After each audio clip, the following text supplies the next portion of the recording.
متوجہ نہ ہوا اور کسی قسم کی توجہ دیے بغیر پچھلی طرف کا دروازہ کھول کر اندر بیٹھ گیا۔ اس دوران ڈرائیور فورڈ کا انجن سٹارٹ کر چکا تھا۔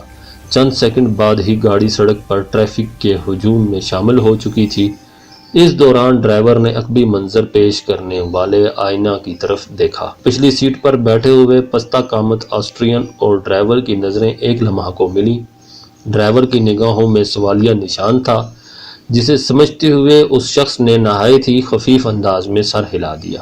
سامنے شہر کی جگمگاتی روشنیاں نظر آ رہی تھی، لیکن 5 منٹ بعد فورڈ مین روڈ سے ہٹ کر بائیں طرف ایک ذیلی سڑک پر مڑ گئی، جس پر روشنی کا انتظام بہت ہی ناقص تھا۔ فورڈ متوازن رفتار سے اس نیم تاریک روڈ پر دوڑتی رہی اور بالآخر ایک پرانے سے اپارٹمنٹ کے سامنے جا کر رک گئی۔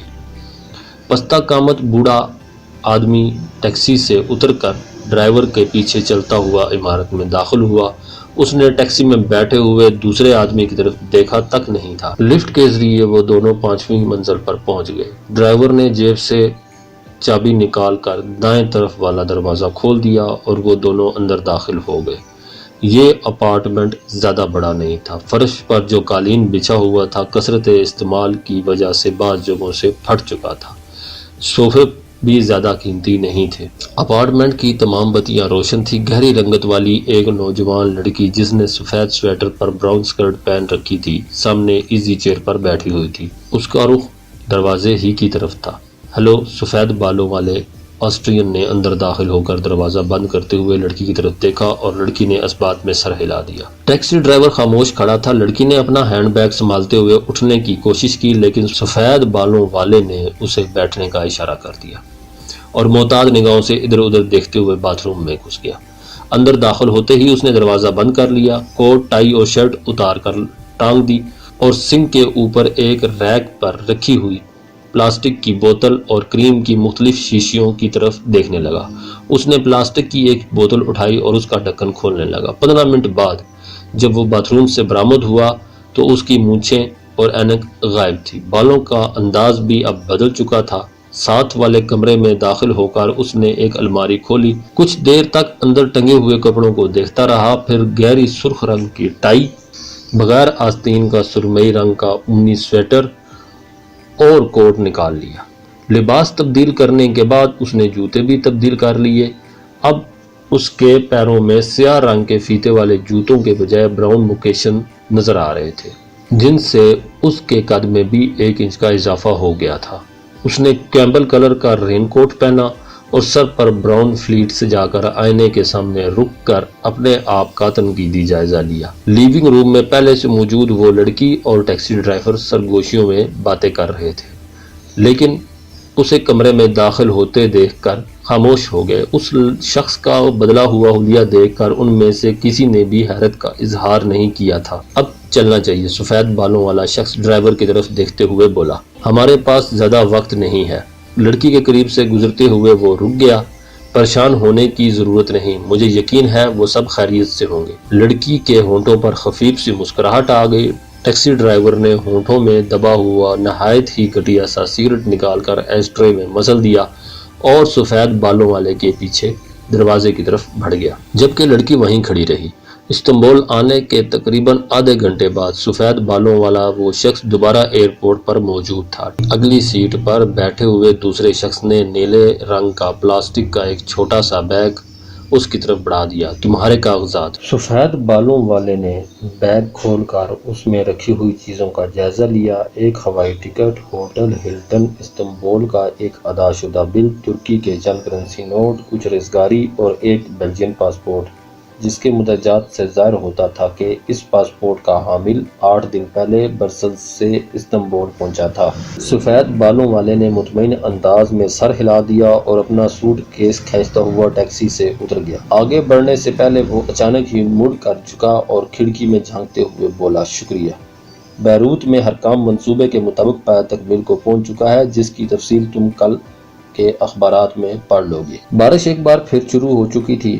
پانی کے موٹے موٹے قطرے اس کے سفید بالوں میں جذب ہو رہے۔ وہ سیدھا ہو کر مڑا اور تیز تیز قدم اٹھاتے ہوئے ٹرمینل کے ڈپارچر لاؤنج میں داخل ہو گیا۔ اسرائیلی ایئر لائن ایل آل کی ایوننگ فلائٹ سے وہ رات 11 بجے تل ابیب کے بن گورین ایئرپورٹ پر پہنچا۔ تل ابیب میں اگرچہ مطلع صاف تھا لیکن یخ بستہ ہوا کے تیز جھونکے چل رہے تھے اور سردی ہڈیوں کے گودے تک سرایت کرتی ہوئی محسوس ہو رہی تھی۔ سفید بالوں والا وہ شخص جہاز سے اتر کر ایک کمرشل وین میں بیٹھ گیا جس نے اسے مین ٹرمینل بلڈنگ کے سیکیورٹی ونگ کے سامنے اتار دیا۔ وین سے اترتے ہی وہ ایک کمرے کی طرف جس کے دروازے پر 2 سادہ لباس سیکیورٹی گارڈ چاقو چوبند کھڑے تھے۔ کمرے میں 6 افراد موجود تھے جو غالباً اس کا انتظار کر رہے تھے۔ وہ سب اسرائیلی سیکرٹ سروس موساد کے سینئر آفیسرز تھے۔ انہیں دیکھ کر سفید بالوں والے کی بھویں تن گئیں لیکن دوسرے ہی لمحے اس کے چہرے کے تاثرات معمول پر آ گئے۔ مبارک ہو جرمیاہ، ایک دراز قامت شخص اس سے ہاتھ ملاتے ہوئے عبرانی زبان میں بولا۔ ریڈیو اور ٹی وی پر شام کو نشر ہونے والی خبروں سے ہمیں تمہاری کامیابی کی اطلاع مل گئی تھی۔ وزیر اعظم 2 مرتبہ تمہیں پوچھ چکے ہیں اور فوری طور پر تم سے ملنا چاہیں گے۔ ہمارے آدمیوں کے بارے میں کیا اطلاعات ہے ڈیوڈ؟ سفید بالوں والے نے جسے جرمیاہ کے نام سے مخاطب کیا گیا تھا متجسس لہجے میں دریافت کیا۔ سب ٹھیک ہے، گنجے سر والے ڈیوڈ نے جواب دیا۔ ان میں سے بیشتر بعافیت وہاں سے نکل چکے ہیں اور باقی کل یہاں پہنچ جائیں گے۔ دوسری ٹیم منصوبے کے مطابق بدھ کے روز وہاں پہنچ جائے گی۔ وہ چند لمحوں کو خاموش ہوا، پھر بات جاری رکھتے ہوئے بولا، میں تمہارے جذبات کو سمجھ رہا ہوں جرمیاہ، برسوں کے انتظار کے بعد تم نے اسے ٹھکانے لگا ہی دیا۔ میرا خیال ہے اب چلنا چاہیے۔ ڈینی کہاں ہے؟